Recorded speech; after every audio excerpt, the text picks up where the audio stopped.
Hello लोगोफोर आंनि बे बड स्मार्ट टेक्नोलॉजी चेनेलाव नोंथांमोनखौ बयखौबो बरायबाय। लोगोफोर सुथुर आरो जाथाया जेब्लायबो खिन्थानानै फैया, माबा मोनसे इंगित होनानै फैया, मा समाव जे मा जालांगोन जोङो हमना मोना। सो कभी भी कुछ भी हो सकता है। सो लोगोफोर दिनैनि भिडियोआव आं नोंथांमोननो बेखौनो खिन्थानो नागिरदों जे नोंथाङा सासे इउटिउबारब्ला बे भिडियोखौ अबियसलि फल' खालामनांगोन, मानो होनबा बेयाव माखासे गाइडलाइन्स, माखासे रुल्स आं नोंथांमोननो खिन्थानाय जागोन जे ससियेल मिडियानि गेजेरजों जोङो मा खामानि मावलांनांगौ, माबायदि मा सिस्टेमै खामानि मावलांनांगौ, माखौ मावलांनाङा, जेरै जिखौ मावोब्ला नोंथांनि गोरोन्थि आरो नोंथांनि लाइफनि प्रब्लेम, नोंथांनि फेमिलिनिबो प्रब्लेम आरो नोंथांनि लाइफआथ' बरबाद जाखागोनानो। थ' चेनेलाथ' थांगोनानो, बे चेनेलनि जेबो माबा गैया, बाट नोंथांनि लाइफआबो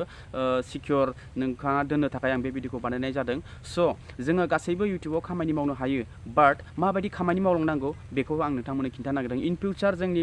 बिदा फंबाय सोरबाफोर आरो गोदान इउटिउबार गोबां ओंखारबाय आरो गोबाङानो गाइडलाइन्स माखासे रुल्सफोरखौ मिन्थिया, इउटिउबनि रुल्सफोरखौ मिन्थिया, ससियेल मिडियानि रुल्सफोरखौ मिन्थिया, माखासे मिन्थियैनि जाहोनाव माने इउटिउबाव खामानि मावदों। अबियसलि बयबो इउटिउबाव जायगा दङ, बाट माखासे रुल्स आरो गाइडलाइन्सखौ फल' खालामनांगोन। स' दिनैनि बे भिडियोखौ नायनानै जाय बिथांमोना इउटिउबाव खामानि मावनो सानदों बिथांमोनाबो बेखौ फल' खालामबानो जाबाय। अके, अब्ला आं आसा खालामो बे भिडियोखौ फार्स्ट मिलायनानै जुदि नायलांगोन होननानै, अब्ला नायलांदो। दाख्लैनि भिडियो जाय बिथांमोना कमेन्ट हरदोंमोन प्रमोसननि भिडियो, एबार नायनोसै उइनारा सोर जायो। बेयाव आङो पेज खालामगोन। पेज खालामबाथाय बेहाय दङ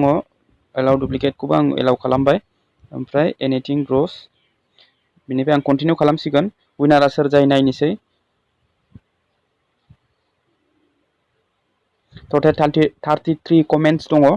आं दा पिक ए उइनाराव आं क्लिक खालामसै।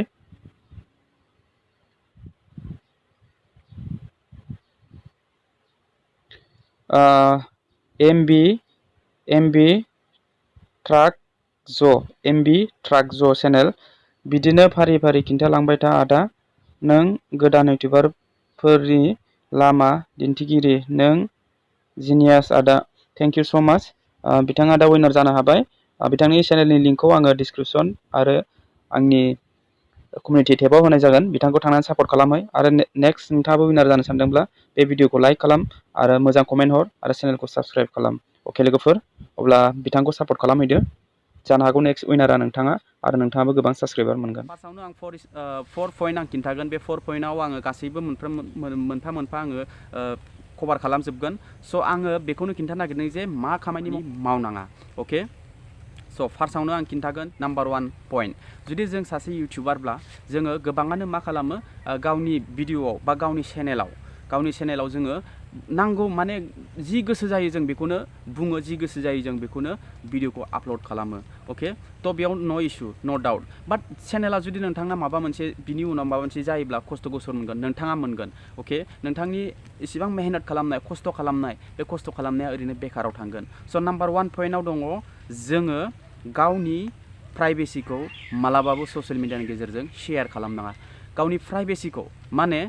ससियेल मिडियानि गेजेरजोंल' नङा, इउटिउब भिडिअ'आवल' नङा, अफलाइनावबो सोरबा लोगोफोरनोबो बा गावनि बायदि माने बेफोरनो मानसिफोरनो नोंथांनि प्राइभेसिखौ मालाबाबो शेयार खालामनाङा। जेरै हमनानै ला,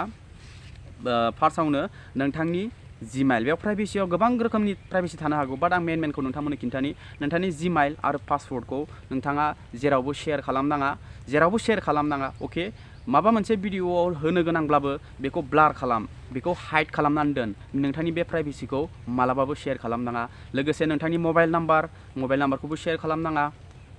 आरो लोगोसे नोंथांनि बेंक एकाउन्ट डिटेल्स बेफोरखौबो शेयार खालामनाङा। अके, आरो लोगोसे नोंथांमोना सासे ब्लगारब्ला, सासे इउटिउबाव ब्लग बानायोब्ला, अब्ला गासैबो डिटेलफोरखौनो नोंथांमोना खिन्थाजोबो, फारसेनिफ्राय ए टु जेड खिन्थायो। जानाय लोंनाय, खिनाय हासुनाय, नैबे आंनि बेडरुम, नैबे आंनि बाथरुम, नैबेयाव माबा मोनसे दङ, बेहाय माबा मोनसे दङ, ओरै थोरै, नै आं एटिएमआव थांदों, एटिएमनिफ्राय आं एसेखिनि फैसा बरना लाबोबाय, बेफोरखौ माने फारसेनिफ्राय नोंथांमोना खिन्थाजोबनो नाजायो। जाय नोंथांमोना ब्लगार बा इउटिउबारब्ला आंनि बे भिडिअखौ नायनानै दिनै एसेबाबो गाज्रि मोनगोन जानो हागौ, बाट आंनि मटिभा बेनो जे नोंथांमोनखौ आं एवारनेस होनो फैदों बे भिडिअनि गेजेरजों। रावखौबो मुं थांखिनानै आं बेफोरबायदि माबायाखै, जास्ट माने आं रुल्सखौसो आं नोंथांमोननो खिन्थादों। अके, बाखि नोंथांमोननि आखायाव दङ आरो बे रुल्सखौ जुदि नोंथाङा फल' खालामोब्ला लाइफआव नोंथांनाव जेबो प्रब्लेम जानाय नङा, नोंथांनि चेनेलावबो आरो नोंथांनि लाइफआवनो आरोखि जिखुनु। अके, स' जोङो गावनि प्राइभेसिखौ माब्लाबाबो शेयार खालामनाङा, बे पइन्टखौ नोंथाङा गोसोआव ला। जुदि नोंथांनि प्राइभेसिखौ सोरबा मोनोब्ला सोरबा मोनोब्ला नोंथांनि चेनेलाबो हेक जागोन इमेलनि थ्रु हेक खालामगोन जुदि नोंथांनि इमेलखौ चेनेलनि इमेलखौ मोनोब्ला आरो पासवर्डखौ मोनोबाथ' आरो गैखाला आरो नोंथांनि चेनेला बेफोरावनो हेक जायो आरो हेक जानायनि गोबां रोखोम दं बिनि सोमोन्दै आं बेलेग एक्सट्रा भिडिअ लाबोगोन आरो लोगोसे नोंथांनि बेंक एकाउन्टआबो हेक जानो हागौ जुदि बेंक डिटेलखौ नोंथाङा शेयार खालामो आरो लोगोसे नोंथांनि मबाइल नाम्बारजों नोंथांनि बेंक एकाउन्ट नोंथांनि गासैबो खामानिखौनो मबाइल नाम्बारजोंबो हायो हेकारफ्रा माने ओरैबायदि सिस्टेम दा माने जोङो पात्ताखौनो मोना माने बिनिखायनो जोङो गावनि प्राइभेसिखौ मालाबाबो शेयार खालामनाङा नोंथाङा ब्लेकमेलबो खालामजागोन नोंथाङा ट्रल खालामजागोन बायदि बायदि नोंथाङा टर्चार खालामजागोन आरोखि बेनिखायनो जोङो गासैबो बेफोर गावनि जानाय लोंनाय बेफोरखौ खिन्थाब्लाबो बाट बे प्राइभेसि नोंथांनि सिकिउरिटि नोंथाङा बेखौ सिकिउर जेब्लाबो हाइड खालामनानै दोननांगौ बेखौ मालाबाबो शेयार खालामनाङा आरो लोगोसे नोंथांनाव इसेखिनि फैसा दङ होननानै आंनाव फैसा दङ नै आं इथिंनिफ्राय इसेखिनि फैसा बरनबाय बेफोर थांलाय फैलाय एक्टिभिटियावनो नोंथांनि नोजोर होयो नोंथांखौ नोजोर होयो नोंथाङा जे बहा थांनानै दङ बहा थांगोन मा खालामहैगोन बियो नोंथांनाव नोजोर होयो दं माने जोंना गोबां रोखोमनि जों ससियेल मिडियाआव ओंखारोबाथाय माबा मोनसे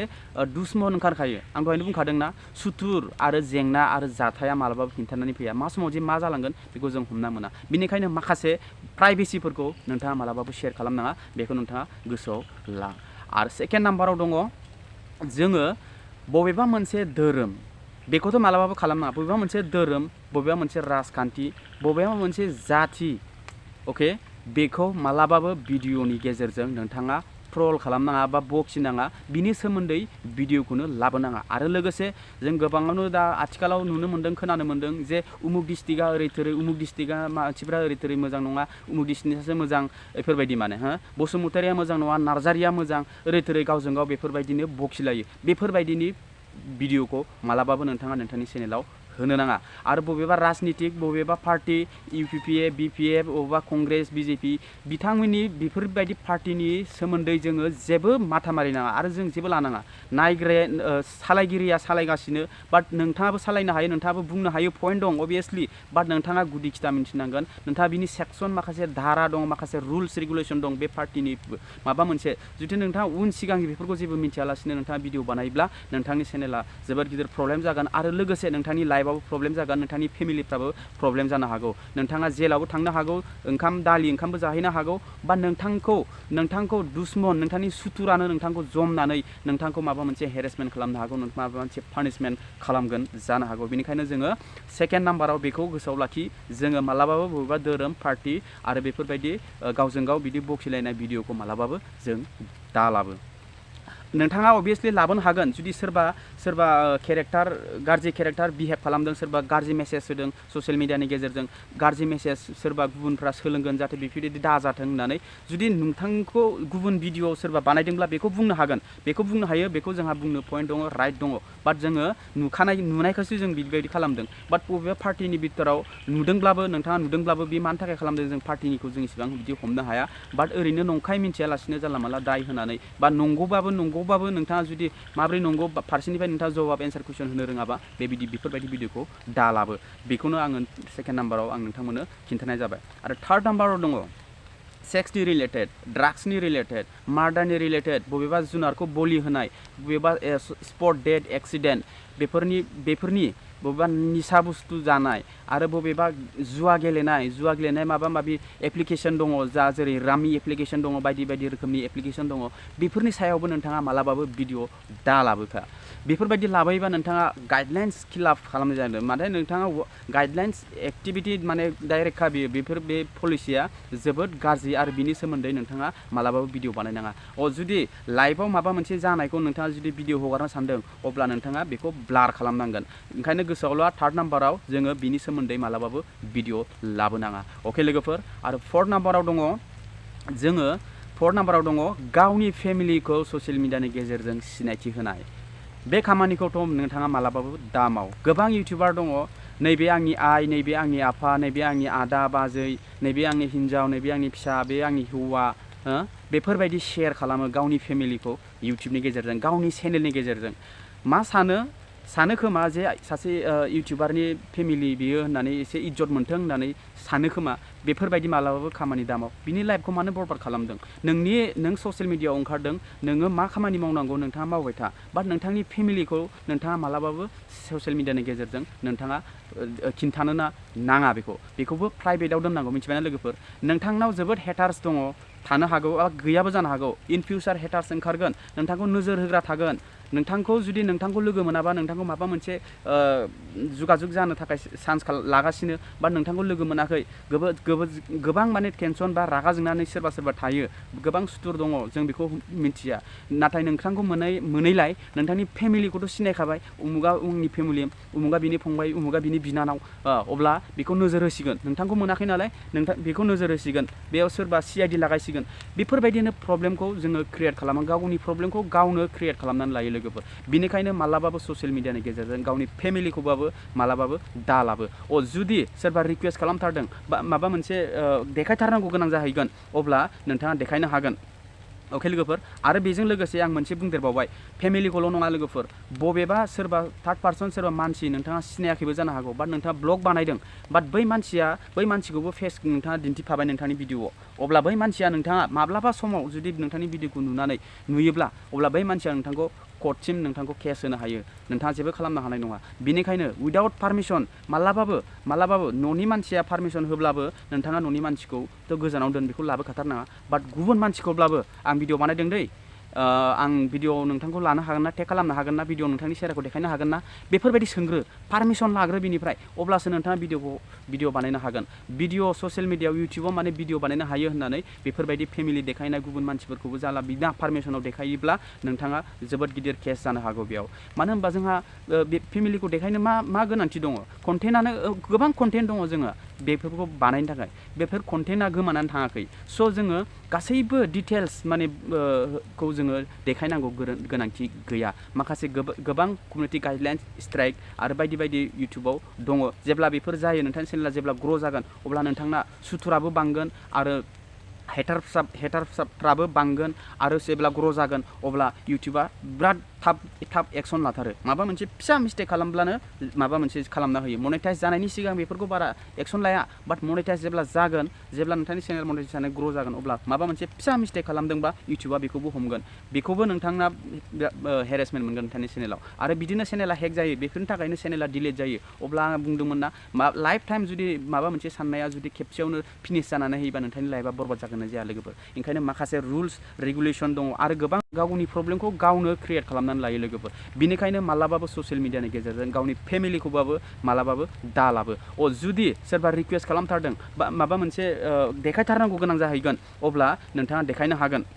अके लोगोफोर आरो बेजों लोगोसे आं मोनसे बुंदेरबावबाय फेमिलिखौल' नङा लोगोफोर बबेबा सोरबा थार्ड पार्सन सोरबा मानसि नोंथाङा सिनायाखैबो जानो हागौ बाट नोंथाङा ब्लग बानायदों बाट बै मानसिखौबो फेस नोंथाङा दिन्थिफाबाय नोंथांनि भिडिअ'आव अब्ला बै मानसिया नोंथाङा माब्लाबा समाव जुदि नोंथांनि भिडिअ'खौ नुयोब्ला अब्ला बै मानसिया नोंथांखौ कर्टसिम नोंथांखौ केस होनो हायो नोंथाङा जेबो खालामनो हानाय नङा बिनिखायनो उइदाउट पारमिसन मालाबाबो न'नि मानसिया पारमिसन होब्लाबो नोंथाङा न'नि मानसिखौथ' गोजानाव दोन बेखौ लाबोखाथारनाङा बाट गुबुन मानसिखौब्लाबो आं भिडिअ बानायदों दै आं भिडिअ नोंथांखौ लानो हागोन ना टेग खालामनो हागोन ना भिडिअ नोंथांनि सेराखौ देखायनो हागोन ना बेफोरबायदि सोंग्रो पारमिसन लाग्रो बिनिफ्राय अब्लासो नोंथाङा भिडिअ बानायनो हागोन भिडिअ ससियेल मिडियाआव इउटिउबाव माने भिडिअ बानायनो हायो होननानै बेफोरबायदि फेमिलि देखायनाय गुबुन मानसिफोरखौबो जाला बिना पारमिसनाव देखायोब्ला नोंथाङा जोबोद गिदिर केस जानो हागौ बेयाव मानो होनबा जोंहा बे फेमिलिखौ देखायनो मा गोनांथि दङ कन्टेन्टआनो गोबां कन्टेन्ट दङ जोङो बेफोरखौ बानायनो थाखाय बेफोर कन्टेन्टआ गोमानानै थाङाखै स' जोङो गासैबो डिटेल्स माने खौ जोङो देखायनांगौ गोनांथि गैया माखासे गोबां कमिउनिटि गाइडलाइन्स स्ट्राइक आरो बायदि इउटिउबाव दङ जेब्ला बेफोर जायो नोंथांनि चेनेला जेब्ला ग्र' जागोन अब्ला नोंथांना सुथुराबो बांगोन आरो हेटारफ्राबो बांगोन आरो जेब्ला ग्र' जागोन अब्ला इउटिउबा बिराद थाब एक्सन लाथारो माबा मोनसे फिसा मिस्टेक खालामब्लानो माबा मोनसे खालामना होयो मनेटाइज जानायनि सिगां बेफोरखौ बारा एक्सन लाया बाट मनेटाइज जेब्ला जागोन जेब्ला नोंथांनि चेनेल मनेटाइज जानाय ग्र' जागोन अब्ला माबा मोनसे फिसा मिस्टेक खालामदोंबा इउटिउबा बेखौबो हमगोन बेखौबो नोंथांना हेरेसमेन्ट मोनगोन नोंथांनि चेनेलाव आरो बिदिनो चेनेला हेक जायो बेफोरनि थाखायनो चेनेला डिलिट जायो अब्ला आं बुंदोंमोन ना लाइफ टाइम जुदि माबा मोनसे साननाया जुदि खेबसेयावनो फिनिश जानानै होयोबा नोंथांनि लाइफआ बरबाद जागोन जाया लोगोफोर ओंखायनो माखासे रुल्स रेगुलेसन दङ आरो गोबां रुल्सफोर दंबावो नाथाय बे भिडिअ आं आं कभार खालामजोबनो हाया भिडिअआ गोलाव जागोन स' बे भिडिअखौ नायनानै नोंथांमोना एसेबाबो बुजिबाय जानो हागौ आं रावखौबो थांखिनानै बा आङो नोंथांमोनखौ बेफोरबायदि आङो बेयाव ब्लेम बा ट्रल खालामनो फैयाखै जास्ट आं एवारनेस होनो फैदों नोंथांमोनखौ एवारनेस होनो फैदों आरो आङो गोबाङानो मा खालामो ससियेल मिडियायाव बबेबा मिडिया नुनानै निउस नुनानै बबेबा माबा मोनसे भिडिअ नुनानै गोबाङानो फटाफटनो भिडिअ बानायो बिनि सोमोन्दै बबेबा पार्टिखौ ओरै थोरै सोरबा बखियो सोरबा ओरै थोरै माबा मोनसे खालामो बेयाव जोंहा सुथुरसो बारायनानै लानाय जायो लोगोफोर सुथुरसो बारायनानै लानाय जायो बेयाव जोङो माथा मारिना बेफोरबायदि भिडिअखौ नों जुदि मिन्थियाब्ला ए टु जेड कमप्लिटलि नोंथाङा जुदि जेबो मिन्थियाब्ला अब्ला नोंथाङा बेफोरबायदि भिडिअखौ बानायना आं दहाय सिगाङावनो बुंखाबाय अके लोगोफोर बे भिडिअनिफ्राय माबा मोनसेबाबो एसेबाबो बुजिबाय जानो हागौ आरो जाय बिथांमोना इउटिउबार जानो सानदों आंनि बिदा फंबाय जिखुनु इउटिउबार जा इउटिउबाव फै बेयाव बयहाबो फैनो हानाय पावार दङ बाट नोंथाङा बेफोरबायदि रुल्सखौ सिगां फल' खालामग्रोनांगोन सिगां मिथिनानै लाग्रोनांगोन गोबाङानो आंनिफ्राय बुजिनो गोरों बैसोगोरासिन दङ बिसोर बिथांमोना बुजियो गोबाङानो बेफोरबायदि फल'खौ बुजिब्लाबो गोबाङानो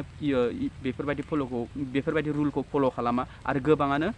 बेफोरबायदि रुलखौ फल' खालामगासिनो दाबो स' जाय बिथांमोना फल' खालामगोन आं जि खिन्थादों बेखौ फल' खालामोबा नोंथांनि लाइफआव जेबो जाया नोंथांनि चेनेलाबो मोजाङै मोजां थाबाय थागोन आरो नोंथाङाबो लाइफआव जोबोद हेपियै थाबाय थानो हागोन आरो नोंथांनि रावबो दुश्मनबो थानाय नङा आरो नोंथाङा एसेबाबो मोजांनिफ्राय मोजां खामानि मावलांनो पावार माने मटिभ मोनबाय थागोन नोंथांनि गोसो माने नोंथांनि माइन्डआ जेब्लायबो मोजाङैनो थांबाय थागोन सोलिलांबाय थागोन मोजांनिफ्राय मोजां खामानि मावलांनो सेस्था खालामलांबाय थागोन स' बेफोरबायदि रुलखौ सिगां मिथिना लाग्रो ओमफ्राय फल' खालाम अके लोगोफोर आरो माबाफोर थालांबावदों नामा आरो माबाफोर बुंफ्लांबाय नामा गोरोन्थि बुंफ्लांदों नामा जुदि बेफोरबायदि गोरोन्थि बुंफ्लांदोंबा आंखौ निमाहा हो स' दिनैनि भिडिअखौ आं बेखिनियावनो दोनथ'नाय जाबाय भिडिअखौ मोजां मोनोबा लाइक खालाम आरो हायोबा बे भिडिअखौ शेयार खालाम जाहाथे गुबुना मिन्थियैया मिन्थिदों अके लोगोफोर अब्ला बेखिनियावनो भिडिअखौ मोजां मोनोबा लाइक खालाम चेनेलखौ साबस्क्राइब खालामनानै बेलनि अल नटिफिकेसनखौ अन खालामनानै हो जाहाथे बेफोरबायदि इनफरमेटिभ भिडिअ नोंथांमोना नुबाय थानो मोनो अब्ला लोगो मोनगोन next video tata bye bye and take care